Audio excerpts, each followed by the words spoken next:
और बड़ी खबर से बुलेटिन की शुरुआत करते हैं, जहां आरोपी विभव को मुंबई से दिल्ली पुलिस अब लौट आई है लेकर के, क्योंकि अब लिंक से जोड़ा जा रहा है हर एक लिंक जो विभव से जुड़े हुए हैं, क्योंकि ने बताया था कि उसने अपना फोन फॉर्मेट किया है मुंबई में और इसी वजह से दिल्ली पुलिस विभव को गिरफ्तार करके मुंबई ले गई थी। इससे पहले सेम हाउस में सीन को रिक्रिएट किया गया था। अलग अलग जगहों पर दिल्ली पुलिस की टीम मुंबई में लेकर के गई। कुल 3 जगहों पर लोकेशन ट्रैक हुई है विभव की। इसके बाद विभव को अब वापस लेकर के लौट आई है दिल्ली पुलिस की टीम, क्योंकि फोन फॉर्मेट किया था विभव ने, और विभव ने फोन कहां पर फॉर्मेट किया था इसी वजह से मुंबई लेकर के गई थी दिल्ली पुलिस की टीम। और 3 जगहों पर विभव के साथ जांच पड़ताल की गई, क्योंकि 3 जगहों पर फोन की लोकेशन ट्रेस हुई थी, जिसके बाद अब कुछ लोगों के बयान भी दर्ज किए गए हैं विभव को लेकर के, और कहां पर विभव गया था, किससे किससे मुलाकात की थी, इस पूरे मामले की जांच पड़ताल की जा रही है।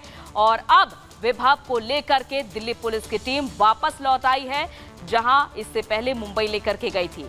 लेकिन दूसरी तरफ अब ये देखना जाना है कि आरोपी विभव कुमार आखिर जिस पर आरोप इतने गंभीर लग रहे हैं कि स्वाति मालीवाल के साथ मारपीट की थी, क्या बड़े खुलासे होते हैं विभव कुमार से जुड़े, और भी बड़े खुलासे हो सकते हैं क्या? ये बड़ा सवाल हर किसी के मन में उठ रहा है। जिस तरह से सीसीटीवी की कुछ फुटेज को गायब किया गया, फोन को फॉर्मेट करने के पीछे के वजह क्या थी, आखिर क्या था ऐसा फोन में, ये तमाम बड़े हैं जांच के विषय जो फिलहाल दिल्ली पुलिस के गले के फांस बन रहे हैं।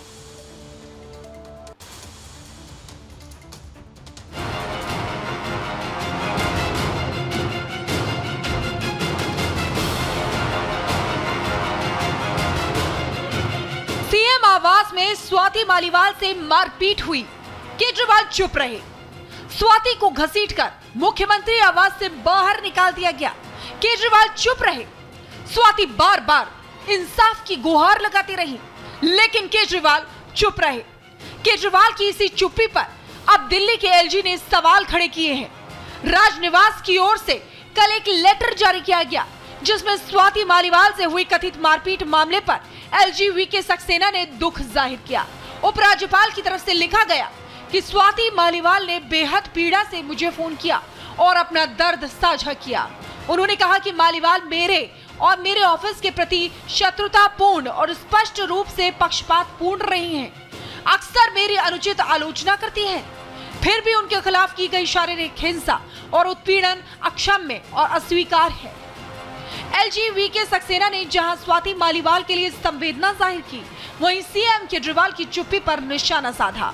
उन्होंने कहा कि सबसे ज्यादा परेशान करने वाली बात यह है कि कथित अपराध मुख्यमंत्री के ड्राइंग रूम में हुआ, जबकि वो घर में मौजूद थे और उनके सबसे करीबी सहयोगी ने एक महिला के साथ जो अकेली थी ऐसा किया। राज्यसभा के उनके साथी सदस्य ने मीडिया के सामने मामले की पुष्टि की और आश्वासन दिया कि मुख्यमंत्री दोषी के खिलाफ कड़ी कार्रवाई करेंगे। इसके बाद जाहिर है कि सर्वोच्च पदाधिकारी के आदेश पर इस मामले में पूरी तरह से यू टर्न ले लिया गया। ये अकल्पनीय और चौंकाने वाला है। सीएम की चुप्पी महिलाओं की सुरक्षा पर उनके रुख के बारे में बहुत कुछ बताती है। एलजी ने सीएम केजरीवाल पर निशाना साधा तो आम आदमी पार्टी नेता सौरभ भारद्वाज ने पलटवार करते हुए स्वाति मालीवाल को बीजेपी का एजेंट बता डाला। देखिए, ये तो अब कुछ महीनों में सामने आ जाएगा। अगर स्वाति मालीवाल आम आदमी पार्टी के अंदर रहती हैं तो सबको पता चल जाएगा ये आम आदमी पार्टी की थी, और अगर ये किसी और पार्टी के अंदर पहुंच जाती हैं, चाहे किन्हीं भी कारणों से पहुंचे, तो सबको सामने आएगा। दूसरी बात, ये सबको समझ में आ रहा है कि कौन करवा रहा है और किसको फायदा ये चीज देगी। इतना ही नहीं, सौरभ भारद्वाज ने बीजेपी पर आरोप लगाते हुए कहा कि चुनाव में जीतने के लिए बीजेपी रोज नई साजिश लेकर आ रही है। पीएम की डूबती नैया को स्वाति मालीवाल का सहारा मिला है। मामले इनके बनाए हुए, गवाह इनके लोग, इस तरीके के दर्जनों मामले, क्या सैकड़ों मामले बन सकते हैं, उसमें क्या बड़ी बात है।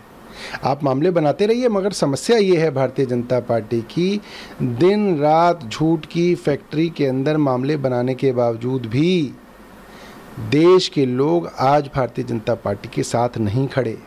अगर ये लोग चुनाव जीत रहे होते तो इतना बौखलाए ना घूम रहे होते। स्वाति मालीवाल मामले में सियासत तेज है, वहीं दिल्ली पुलिस मामले की जांच कर रही है। विभव के फोन का डेटा रिकवर करने की कोशिशें जारी है। अब देखना यह होगा कि जांच में कौन से खुलासे होते हैं। Bureau report, Republic Bharat.